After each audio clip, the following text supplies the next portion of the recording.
Private hospital ਦਾ bill insurance cover ਕਰੂਗੀ ਕਿ ਨਹੀਂ। मुख्यमंत्री सहज योजना कार्ड हैगा, फिर कोई टेंशन नहीं, थोड़ा सारा ट्रीटमेंट कैशलेस है। बिना पैसिਆਂ ਦੇ? जी हाँ। ਹਰੇਕ ਨਾਗਰਿਕ ਜਿਹੜਾ ਹੈ ਉਹ ਮੁੱਖ ਮੰਤਰੀ ਸਿਹਤ ਕਾਰਡ ਜਦੋਂ ਬਣ ਗਿਆ ਤਾਂ ਉਹ 10 ਲੱਖ ਰੁਪਏ ਦਾ ਮੁਫਤ ਤੇ ਕੈਸ਼ਲੈਸ ਜਿਹੜਾ ਇਲਾਜ ਕਰਾਉਣ ਦੇ काबिल भी होगा, एलिजिबल भी होगा। पंजाब सरकार लेकर आई है दुनिया की पहली सेहत योजना। अब पैसे के कारण पंजाब का कोई भी नागरिक बढ़िया इलाज से वंचित नहीं रहेगा। सेहत का हक सबके लिए।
दोस्तों, ईरान और अमेरिका के बीच लगातार बैठक की खबर निकलकर सामने आ रही थी। खबर यह थी कि अमेरिका चाहता है कोई ना कोई डील हो जाए। ईरान ने कहा पहले अपने युद्धपोत को हटाइए, उसके बाद बातचीत होगी।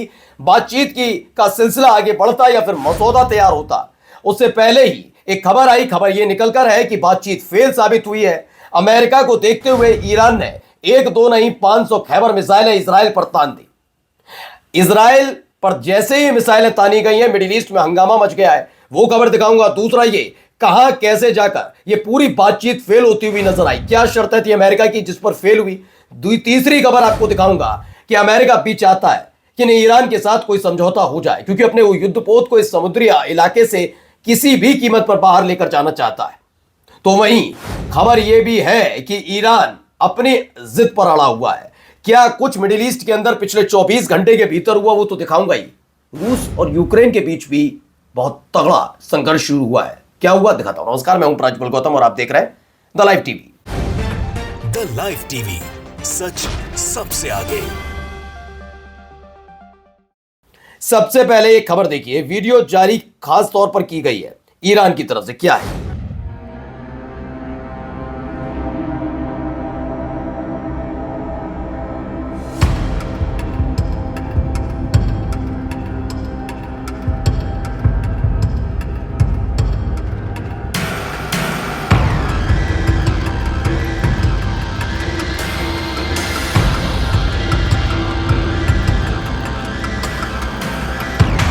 एक के बाद एक मिसाइलें दागी जा रही हैं। क्या है मिसाइल में खासियत, वो तमाम चीजें आज आपको दिखाने जा रहा हूं।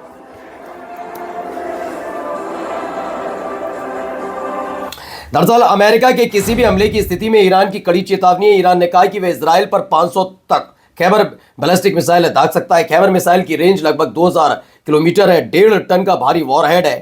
मल्टीपल कहा जा रहा मल्टीपल स्प्लिट वॉरहेड क्षमता की आशंका है। मिडिल ईस्ट में तनाव चरम पर है, क्योंकि इसी बीच खबर यह भी निकल कर आई कि भाई किसी भी कीमत पर यह अब डील नहीं होने जा रही है। जैसे ये डील ना होने वाली खबर निकल कर आई, हालत खराब है, क्योंकि खास तौर पर इजराइल के साथ साथ मिडिल ईस्ट के वो देश जहां पर अमेरिका का मिलिट्री बेस बना है, वहां ज्यादा इस बात को लेकर सरगर्मी है कि अगर ऐसा कुछ होता है तो इसका खामियाजा सबको भुगतना पड़ेगा। इसी को लेकर बेचैनी है। चलिए इसी से जुड़ी एक और बड़ी खबर आपको दिखाता हूं, जिसमें क्या कहा गया खामनेई साहब की तरफ से। सुनिए।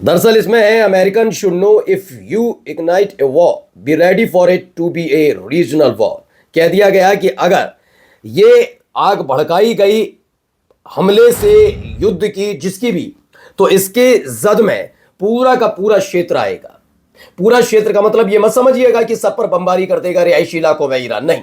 उसका सीधा टारगेट है इजराइल। 500 खैबर मिसाइल है।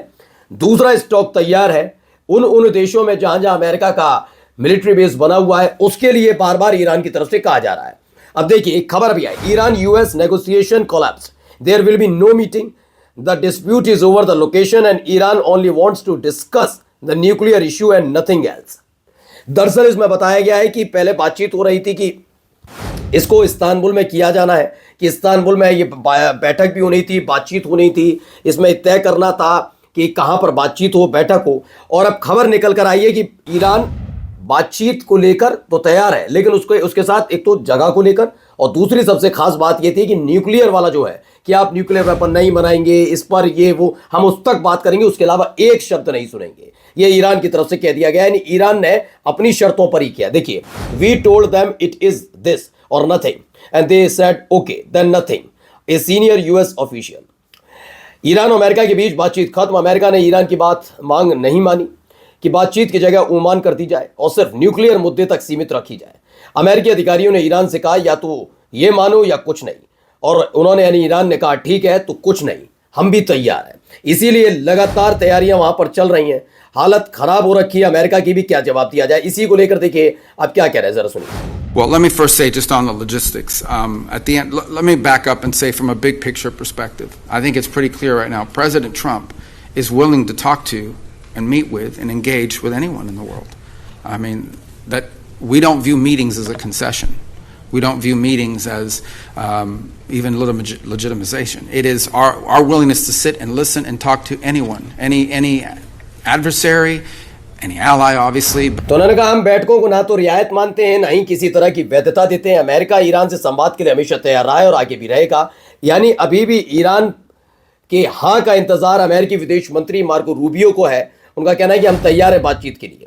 यही नहीं, आगे देखिए क्या कहते हुए नजर आ रहा है। एक सवाल के जवाब में उन्होंने क्या कहा, Iran and clarify, given that Iran refuses to negotiate its missile program and insists on a right to enrich uranium, is the U.S. open to a compromise if that means reaching a deal to avoid military action? And separately, if I may, how exactly do these negotiations advance President Trump's repeated pledges to help the Iranian protesters, many of whom are likely to see these nuclear talks as legitimizing the very government that violently massacred its own people? Well, let me first तो उन्होंने जो जवाब दिया सवाल के जवाब में उन्होंने कहा, विदेश मंत्री मार्को रूबियो ने कहा है कि राष्ट्रपति डोनाल्ड ट्रंप ईरान समेत किसी भी देश से बातचीत के लिए तैयार है, लेकिन सार्थक वार्ता के लिए एजेंडे में ये मुद्दे जरूरी है। ईरान की बैलिस्टिक मिसाइल ने देखा, आईसीबीएम का नाम सुनते ही अमेरिका की रात की नींद उड़ी, इसलिए बैलिस्टिक मिसाइल पर बात करना चाहता। आतंकवादी संगठनों को समर्थन का मुद्दा, परमाणु कार्यक्रम का मुद्दा, उसके लिए तैयार है ईरान। और अपने नागरिकों के साथ क्रूर व्यवहार को रोकना, ये तुम कौन होते हो, तुम अपने देश को संभाल नहीं पाते। अमेरिका में आईसीई की हरकतों पर जब लोग उतरे तो और मारपीट की गई, हत्याएं हो रही हैं, उसका वो नहीं संभलना अमेरिका पर। बातचीत को अमेरिका रियायत या वैधता नहीं मानता, ये अब ये कहते हुए नजर आ रहे हैं। मतलब घुड़की भी दिखाएंगे और डर भी जाएंगे, दोनों ही स्थिति। वहीं एक और वीडियो निकल कर आई है,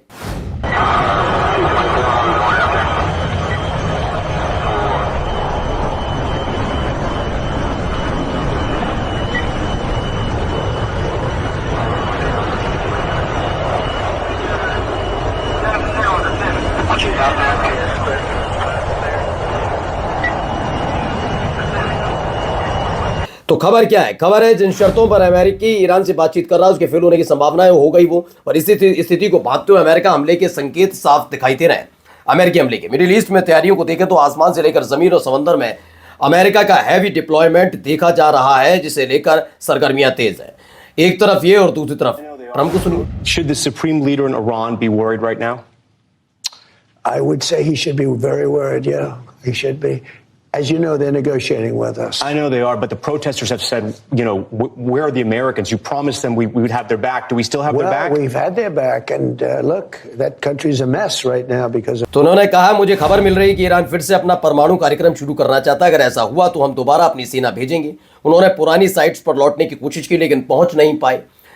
हमें पता चला कि वे देश के दूसरे हिस्से में नया परमाणु ठिकाना खोलना चाहते हैं। मैंने साफ कहा, ऐसा किया तो इसके बहुत बुरे नतीजे होंगे, ये कह रहे हैं। तो वहीं दूसरी तरफ US president vice president JD Vance, उन्होंने कहा अगर ईरान ने न्यूक्लियर वेपन बनाया तो सऊदी अरब भी इसी राह पर जाएगा। सुनिए क्या बयान। And it's not just them, because if the Iranians get a nuclear weapon, you know who gets a nuclear weapon like the next day? The Saudi Arabians, and then somebody else in the Gulf Arab state. And so you have nuclear proliferation on a global scale.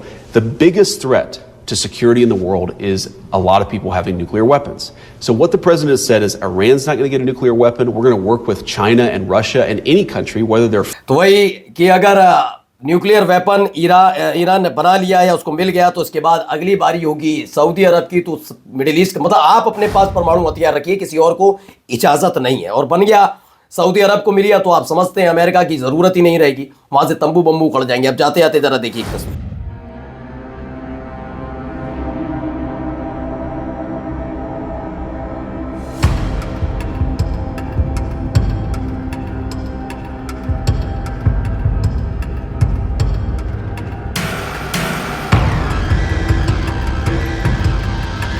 तो Ukraine में शांतिकाल खत्म होते ही रूस के हमले ताबड़तोड़ जारी हैं। युद्ध अपडेट यह है कि रूस ने क्रास्नोआर्मियस्क दिशा में यूक्रेनी ठिकानों पर फ्लेम थ्रोअर से हमला किया है। हमले में यूक्रेनी मजबूत मोर्चों का निशाना बनाए जाने की खबर है, यानी एक तरफ उधर भी मोर्चा खुला हुआ है। नमस्कार। द लाइव टीवी, सच सबसे आगे।